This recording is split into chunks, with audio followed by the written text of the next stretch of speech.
இவர் தான் Arthur Fisher. German நாட்டை சேர்ந்தவர். நம்ம வீடுகள்லையோ, அலுவலகங்கள்லையோ ஒரு அலமாரிய சுவர்ல பொருத்துறது, ஒரு படத்த தொங்க விடுறது போன்ற வேலைகள நமக்கு இன்னைக்கு மிக சாதாரணமா செய்ய முடியும். ஆனா, சில வருஷங்களுக்கு முன்னாடி வரைக்கும் உறுதியான ஒரு சுவர்கள்ல வந்து திருகுகள பொருத்துவதுங்கிறது தொழில் வல்லுநர்களையும், வீட்டு உரிமையாளர்களையும் ஒரு சேர சிரமப்படுத்தியது.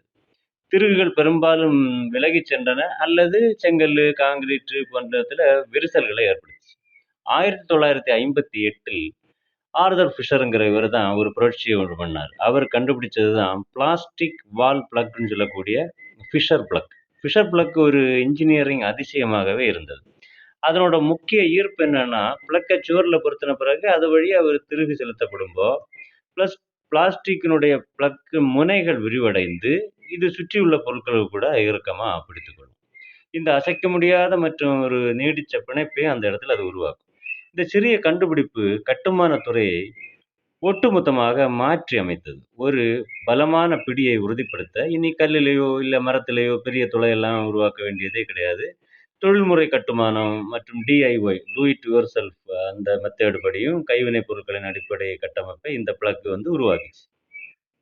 இன்றைக்கு உலகம் முழுவதுமே ஒவ்வொரு ஆண்டும் கோடிக்கணக்கான ஃபிஷர் பிளக்குகள் பயன்படுத்தப்படுகின்றன.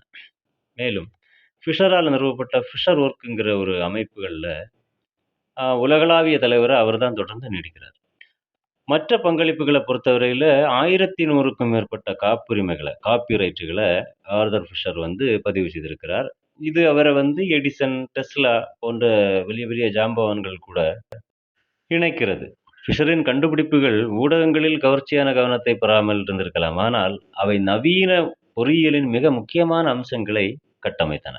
ஒரு சிறிய பிளாஸ்டிக் துண்டால் கூட உலகை தாங்கி பிடிக்க முடியும் என்பதற்கு ஆர்தர் ஃபிஷர் கண்டுபிடித்த இந்த ஃபிஷர் பிளக் ஒரு சான்றாகும். அடுத்த முறை நாம் சுவரில் ஒரு பொருளை பொருத்தும்போது, பொறியியலின் இந்த கண்ணுக்கு தெரியாத மேதையை நினைவில் கொள்ளுவோம். சரி, வீடியோ உங்களுக்கு பிடிச்சிருந்துன்னா லைக் பண்ணுங்க. கண்டிப்பா சேனல் சப்ஸ்கிரைப் பண்ணுங்க. மேலும் இது போன்ற பல வீடியோக்களுக்காக. ஓகே, நன்றி. Thank you.